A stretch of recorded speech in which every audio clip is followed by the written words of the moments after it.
Welcome! Today I'm going to talk to you about how to stay creative during a pandemic. Obviously, pandemics suck. It feels a lot like jail to some, perhaps a vacation to others. It's sort of a mixed bag as far as how to feel about it.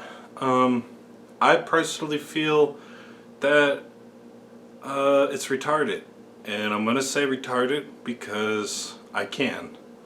I'm a disabled citizen of this country, and I believe I'm well equipped to use the word retarded.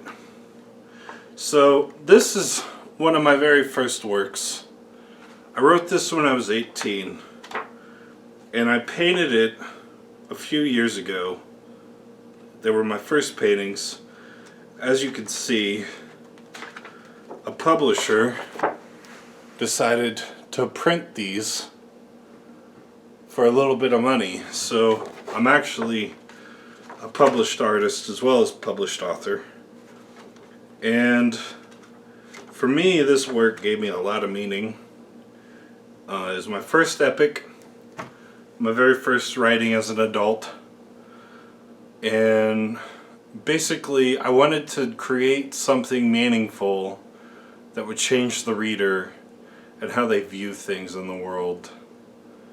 But ultimately, it's just, when I'm really low and depressed, I feel all I make is garbage because it doesn't do anything. Most of the stuff I make just sits on my wall or sits on the computer in a file, in a folder, doing nothing. This vest I made for myself, pretty proud of.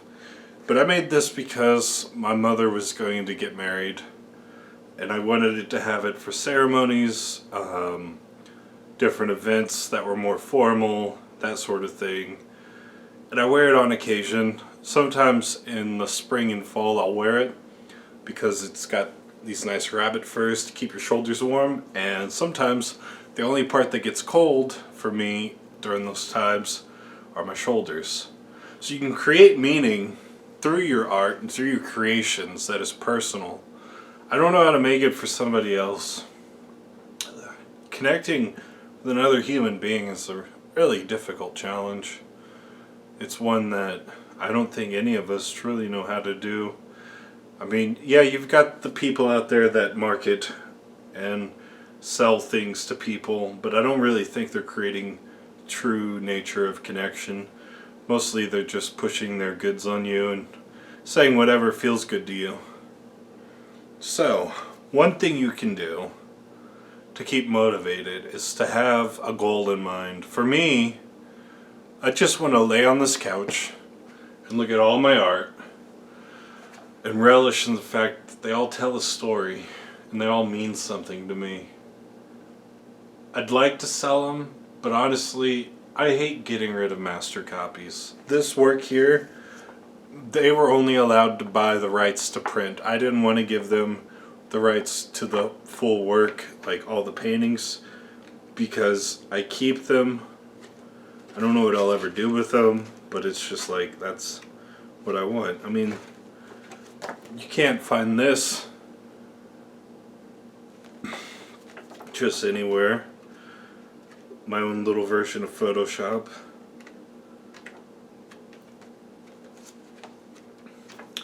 So you just keep creating. Basically what I do is I wait till I'm inspired. I try not to create until I'm inspired. If I do, it's not that good. I don't know. You go in the woods, you go for a walk, you have a conversation. The next thing you know, my brain starts kicking around ideas for a piece of art or a story or something, and I get to creating it. And that's basically what I do. I don't have a day job. I just sort of sit in a chair all day, click buttons, move paintbrush, play with clay, play with ink, whatever. And then at the end of the day I go to bed. Now, in days when we're not in a pandemic, I'm able to get out in the woods, be a part of the community, volunteer, all that good stuff. But you know what?